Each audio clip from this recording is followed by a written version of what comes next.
Hello students, welcome back to your YouTube channel Class 10 Champion. चलिए अगले topic की तरफ हम लोग बढ़ते हैं। लिखिए फोकस दूरी एफ में संबंध।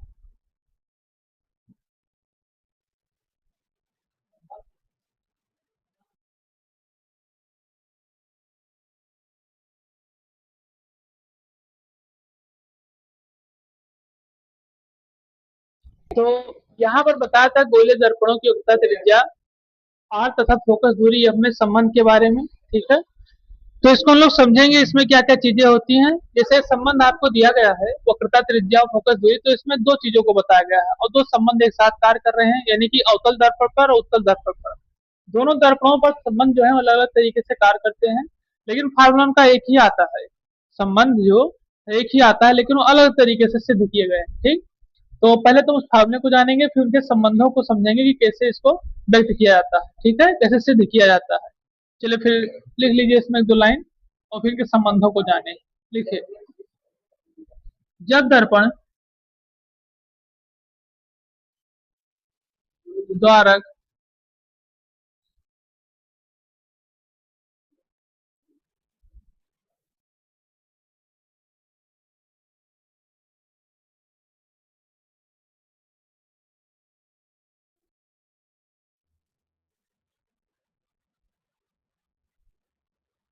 आर की आधी होती है।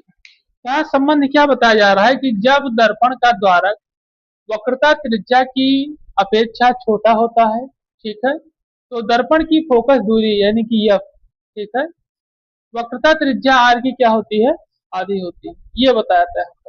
ये फार्मूले के रूप में अगर हम इसको समझें तो ये हमारा हो जाएगा एफ इक्वल टू 1/r या एफ इक्वल टू r/। ठीक, ये बताया जाता है इसको एफ इक्वल टू 1/r, और इसको हम सिद्ध करेंगे अवतल दर्पण में और उत्तल दर्पण दोनों में। ठीक है, तो इसको आप नोट कर लीजिए।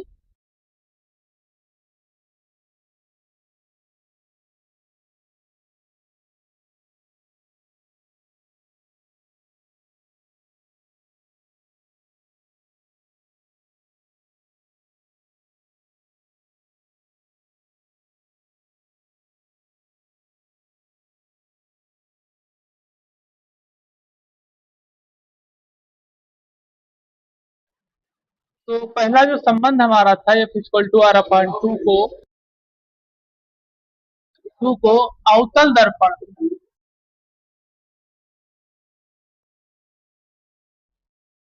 दर्पण में क्या करेंगे, प्रयोग करेंगे। तो एफ इक्वल टू r/2 को हम अवतल दर्पण में क्या करेंगे, प्रयोग करेंगे। इसको सिद्ध करेंगे कि ये कैसे होता है। तो पहले हम लोग एक अवतल दर्पण लेंगे यहाँ पर।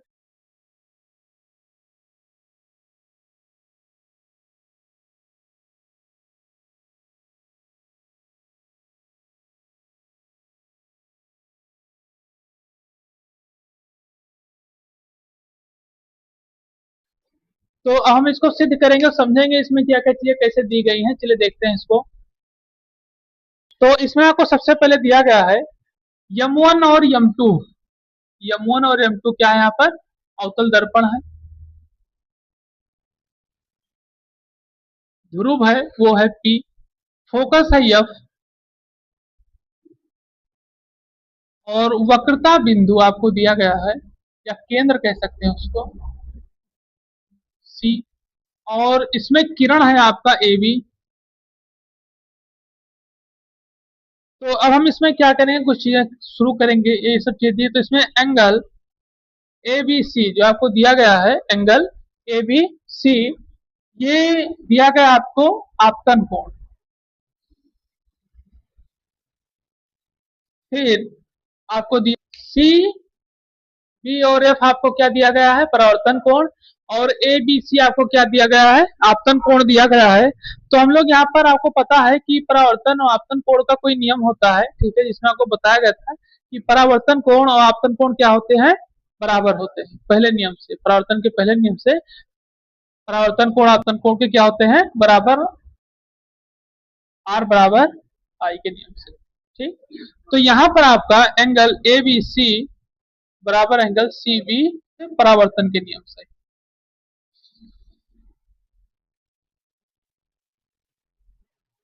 तो एंगल ए बी सी बराबर, ऐसा आप देखिए कि एंगल ए बी सी में कोई किसी के एकांतर है, मतलब एकांतर कोण बना रहा है।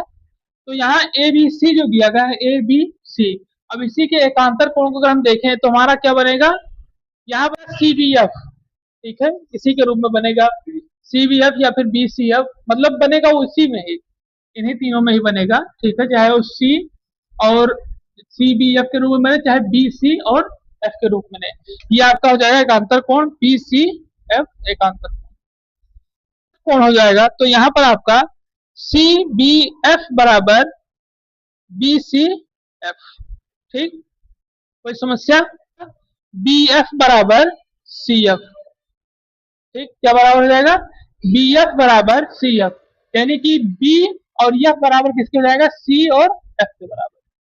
समझ पा रहे हैं, जो आपका बी एफ है ये सी एफ के क्या हो जाएगा, इस तरीके से बराबर हो जाएगा, ये यहाँ बताया जा रहा है, ठीक। पी ये यहाँ से था आकर के यहाँ पहुंच गया, तो अब इतनी दूरी फिर तो बच गई, तो इसको हम क्या करेंगे, एफ सी को भी इसी में क्या कर दिया जाएगा, जोड़ दिया जाएगा, ठीक। और जो इसको जोड़ा जाएगा यहाँ पर, ठीक है, तो इसको जोड़ा जाएगा यहाँ पर, तो ये बनेगा क्या, तब ये हमारा पी एफ बराबर बन जाएगा हाफ एफ सी। क्या बन जाएगा, आपको जो दिया गया है, क्या दिया गया है कि आप यहाँ देख सकते हैं कि यहाँ पे आपको दिया गया है पी एफ और एफ सी दिया गया है, ठीक है, और यहाँ आपका जो एफ सी है या सी एफ है एक तरीके से किसके बराबर है, बी एफ के, और बी एफ यहाँ किसके बराबर है, पी एफ के। तो ये हमारा हो जाएगा यहाँ पर P F plus P F, समझ में आया कि नहीं, पी एफ और पी एफ, तो ये हमारा पी सी बराबर क्या हो जाएगा, 2pf। कोई समस्या, अब इसी को हम इधर क्या कर देंगे, ट्रांसफर कर देंगे, तो पी एफ बराबर क्या हो जाएगा, half P C, P F बराबर क्या हो जाएगा, हाफ पीसी हो जाएगी, ठीक है। और यहाँ पर आपकी जो पीएफ दिया गया है ये दर्शाता है कि एफ को, और पीसी जो दिया गया है किसको दर्शाता है, आर को, क्योंकि वक्रता त्रिज्या है वो, पीसी जहां पे लिया गया है, ठीक। वक्रता त्रिज्या, तो आपका फार्मूला क्या बनकर आएगा, F equal to R by, ये आपका डेरिवेशन यहाँ पे हो गया, ठीक। चलिए नोट कर लीजिए इसको, तो हम फिर से एक बार समझा दे रहे हैं।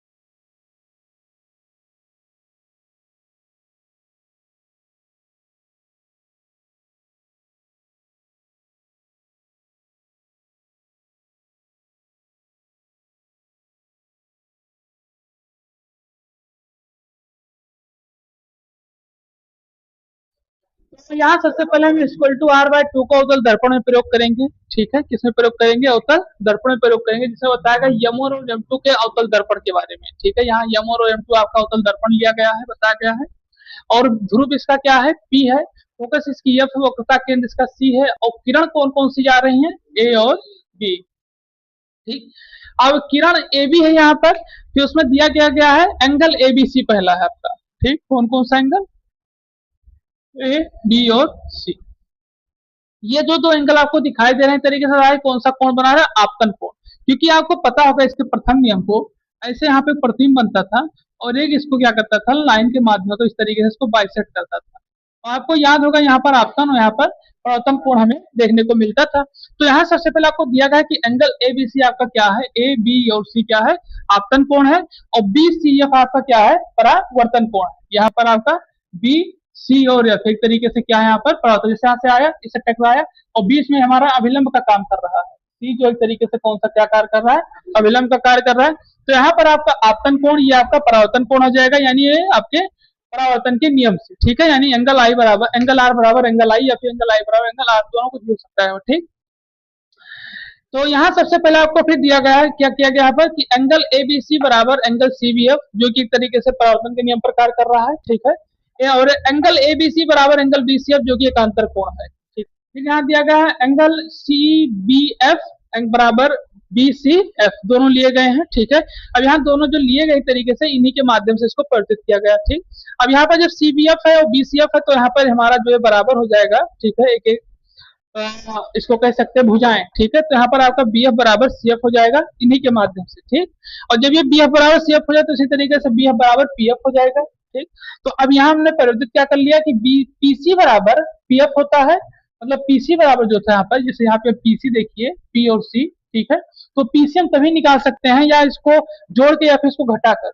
जैसे हम ये कहें कि कोई इतनी लंबी दूरी है जो कि 4 सेंटीमीटर की है, हम कहें इतनी दूरी कट गई, तो आप इस दूरी को भी निकालिए, तो आप इस दूरी को क्या कितनी कटी है, अगर हम कहते 2 मीटर की थी तो बीच में कितना कटा है आप माइनस करके निकालेंगे या फिर इसको जोड़ कर निकालेंगे। जोड़ देंगे तो 2 बढ़ जाएगा, तो इससे पता चले हाँ 6 सेंटीमीटर, तो उसकी आधी कर देंगे तो हमें 3 सेंटीमीटर आएगा, और इसको माइनस कर देंगे तो उसके हम दोनों बीच के अंतर को निकाल लेंगे। ठीक, तो यहाँ जोड़ दिया गया पीसी बराबर पीएफ और एफसी हो गया यहाँ पर, और हमें पता है कि यहाँ से ये जो दिया गया है एफसी यानी कि सीएफ बराबर किसके, बीएफ के, और बीएफ बराबर किसके है, पीएफ के। तो यहाँ पीएफ और पीएफ हमारा 2 पीएफ हो गया, और इसको हमने ट्रांसफर किया तो पीएफ बराबर हाफ पीसी हो गया। पीएफ की जो व्यवस्था है जो तरीके से फोकस दूरी को व्यक्त करता है, पीसी आपको वक्रता त्रिज्या से व्यक्त की जाती है, यानी एफ बराबर 1/2r हो जाएगा और एफ इक्वल टू r/2 हो जाएगा। यही आपको सिद्ध करना था अवतल दर्पण के लिए। अवतल दर्पण में जो बराबर 2 का प्रयोग किया गया है, बराबर r/2 का जो प्रयोग किया गया है, वो इसी तरीके से इसको क्या करना है, सिद्ध करना है। तो आप इसको नोट कर लिए होंगे, तो हम लोग अब चलते हैं उत्तल दर्पण की तरफ। ठीक,